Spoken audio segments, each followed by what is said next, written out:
Hey, this is Michael Franti here, and welcome to this episode of the Stay Human podcast. And my special, crazy, amazingly talented guest today is Paul from St. Paul and the Broken Bones. How you doing, brother? I'm doing good, man. Thanks for having me. Good.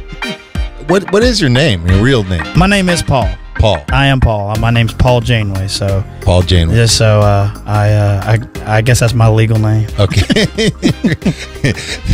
your legal name. Your barely legal name. You might. I hope it's pretty legal. I'm married, so okay, good. Well, tell me about that. You know, you tour a lot. I mean, I see you out on the road all the time, festivals and you know, theaters and everything. And what's it like being married and touring? Well, I mean, I think for me, it's not a terrible thing. I'm a bit of a homebody, surprisingly, you know, and so I like being home. But it's just one of those weird things where you're like, I also love doing this and performing, and so you try to find that balance. I mean, you know, it's not the easiest thing to do in the world. No.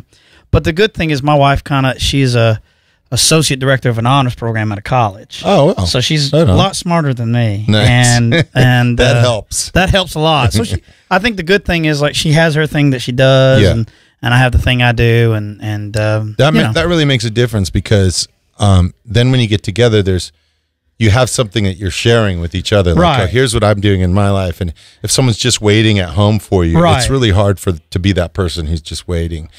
And so, where do you guys live? We live in Birmingham, Alabama. Nice. Is that where you grew up? I grew up in Chelsea, Alabama. Okay. But nobody knows where the hell that is. And is that like a tiny speck on the map? It was 800 people. Wow. So it was 800 people. Is the population growing or decreasing? Grown a little bit. But it's when I was there was a stoplight and a chicken feed store. And that was downtown. That was downtown Chelsea, Alabama. So I grew up there, and then So tell me about that. So you're growing up in Chelsea, and would you hang outside the chicken feed store, or what would you do? Bizarrely, I feel like in communities down the South like that, church is the epicenter. Yeah, and so I grew up singing in church, and like if the church doors were open, since I was about 4 years old, I'd go in. Yeah, I just fell in love with it, which. That's what I thought I was going to do with the rest of my life. Yeah. And then, as your worldview kind of expands, you kind of figure out, well, maybe that's not the way for me, Maybe I don't believe so. Was there a song that you loved in church? Was there like one song that was like your greatest hit? Church's greatest hits? I mean, there's a few, man. There's still some I hear, It Is Well With My Soul. Anything about a storm. Can you sing like a little bit of one? Peace like a river attendeth my way, Nice. I love it, man. That was beautiful. Yeah, but I grew up singing, I love those songs. Anything about a storm and trials, and I still to this day, man, I stood on the banks of Jordan or the mighty clouds of joy when they do I've been in the storm too long, man. Why? What is it about storms that fascinates you? I don't know what it is. I think for me it's like I always kind of have this chip on your shoulder, growing up where I grow up, and people assume things and I always kind of feel like I'm ready for the storm, I'm trying to fight it, and you're like, and I find that, I think, when you're trying to figure out who you are and your identity and those things, I think that's a difficult thing. I read a lot of songs that are also just about challenge, whatever it is in life. It's one time I was with George Clinton, and I was talking about the funk, and he said, the funk is just the blues sped up. Right. And it's like, you sing the blues, you sing your story of what you're going through. That's the hardest, things, the most painful things in your life, saddest things in your life. And then when you sing it, it's like you let it go. Right. And then you can speed it up, and you can celebrate then afterwards. And I see that in your shows. I see that mix of like of tortured love, of celebration and of elation. And so at what point did you go from singing church music to not church music? I mean, when I was about 18, 19, you kind of fall out of love. You start your worldview starts expanding, and so I started doing open mic nights, and I didn't think I was much of a singer, and so I'd go play a new guitar, and I could sing, and so I was like, man, getting a reaction out of these people. I know I'm not a decent guitar player. You know, I'm a mediocre guitar player and a mediocre piano player. So I was like, man, it must be something. So I just kind of continued. But it's a wild story, man. I was working at a mechanic shop as a gopher. Wow. And I lost my job when the crash happened, and I thought, man, I want to make music. It was therapeutic, and you know, you have other things happen in your life that you feel like are, you know, you need that therapy. And my buddy Jesse, who's the bass player in this band, we got together, and my life was kind of going up, you know. And after I'd gone back to school or whatever, and so we get together, make a little recording, and it turned into this band. It was kind of a last hurrah. Wow. So was he interested in, you know, soul music, or was he just a kid with a bass who was like, whatever you want to do, let's get down, you know? Yeah, I mean, I think that was his philosophy.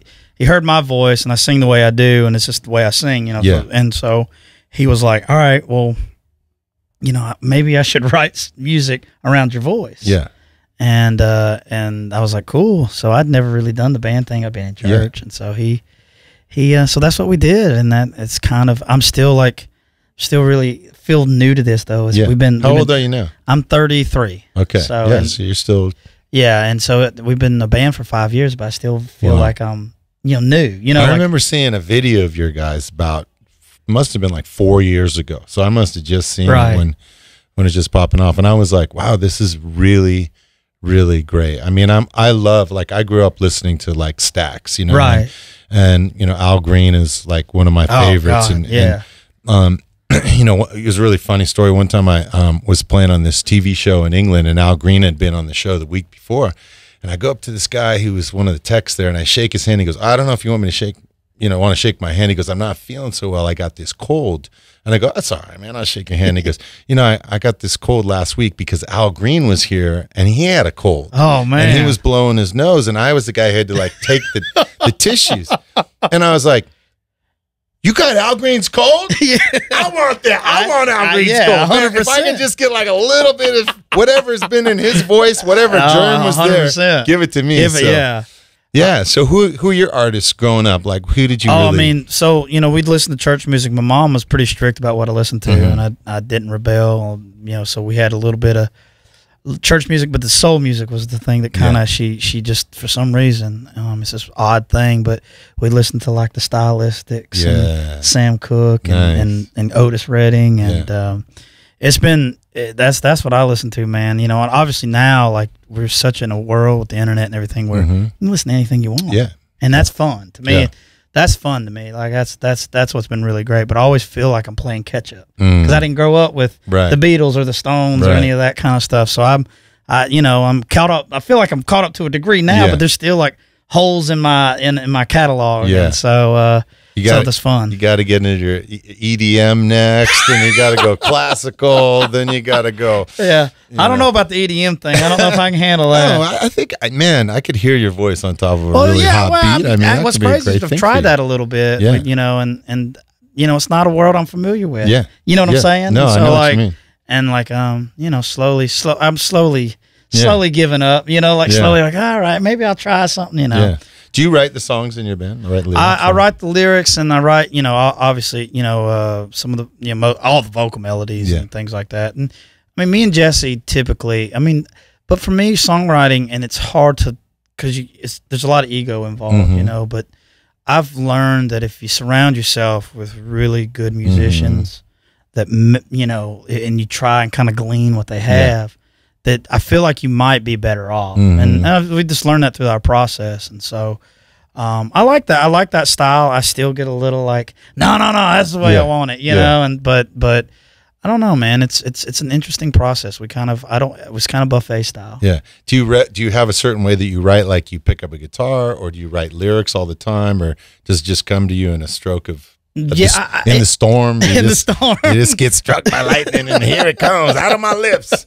It varies. I mean, I obviously, as a vocalist, I'm always going to hear things vocally. Yeah. And so, you know, if something hits me, I'll be on, you know, I'll put it on my iPhone or having a recording device. Like, I have ideas. Isn't an iPhone just so great for that? I think it's fantastic. Yeah. You know, just in the bathroom. Yeah, exactly. There you go. Exactly. And so I do it that way, or, you know, if I'm reading something and something like strikes me, and I'm like, all right, I'm going to write that down. Yeah. I try to always, I there was a guy, Lonnie Holly, who's a folk artist, and he opened up for us not long ago, and he's constantly an artist though. Yeah. Like, so he uses material around him and makes it in the art, and man, it was so inspiring, because I feel like that's how we should be as musicians, as artists, is like always absorbing, always absorbing. taking it in. It was really, he's a genius, and so I was like, I kind of feel like that's always like, the door is always open. Yeah, and I think that's really important to what we do. So I try to be as creative as I can and always kind of keep it in. Yeah. What's the first thing you remember from being a kid? Like the very, very, very first thing? Chelsea, Alabama. I remember Mary Poppins. And wow. I remember getting in. I remember getting in the chimney and trying to. That's awesome. And my mom. How far did you make it? Well, the problem is I got soot all over the carpet and everywhere. Whoa. My parents were just so mad. It was the first house that they lived in, and I was sitting there as a kid. We grew up in a trailer and then got into a house, and I come in there and start stomping soot all over there. I'm going to say she whooped me. I'm going to say you deserve it. I was going to say I deserve the whooping. I got it. Disney, just blame Disney. That's They corrupt kids from a very early age. Do.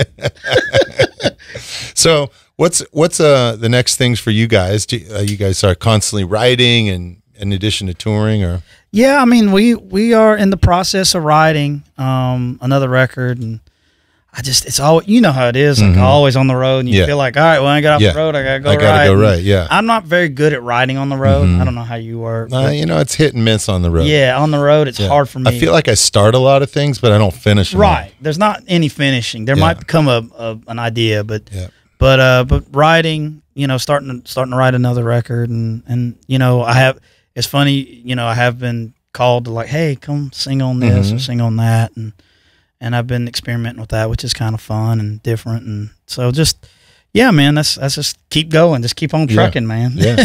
Nice. So as a band, what are your aspirations? Like, does your band feel like we want to do other kinds of music, or this is just our groove that we're in, or you guys constantly stretch out? Or? Yeah, I always want the musical palette to expand. Yeah. I think as long as you're true to yourself, and true to what you do, I feel like that's the most important thing, is to kind of expand the music palette. And for me also, another thing is, like, I want, success is not a bad thing as long as it's on your terms. Yeah. You're not having to, whatever, put a Budweiser sign around, or whatever on whatever. So I think that's important. And I think that's kind of the end goal. So, I mean, man, the goal of the band was to sell out a 200-cap venue. There you go. In Birmingham, Alabama. You can die happy years ago. And I was like, so from there, it's like, well, all right, it's gravy, Nice. So that's kind of my position. You guys wear suits on stage. I got to ask you this, because I sweat like, it's nobody's business on stage. And I get at the end of the night, I'm rinsing my shirt out in the sink, or our tour manager's stuck doing it or whatever at the end of the night. And then we hang it up on the bus. But you can't really, like, rinse out a suit. No. So tell me about, like, how do you deal with the wet, sweaty suits? Well, I have 3 that I rotate. Okay.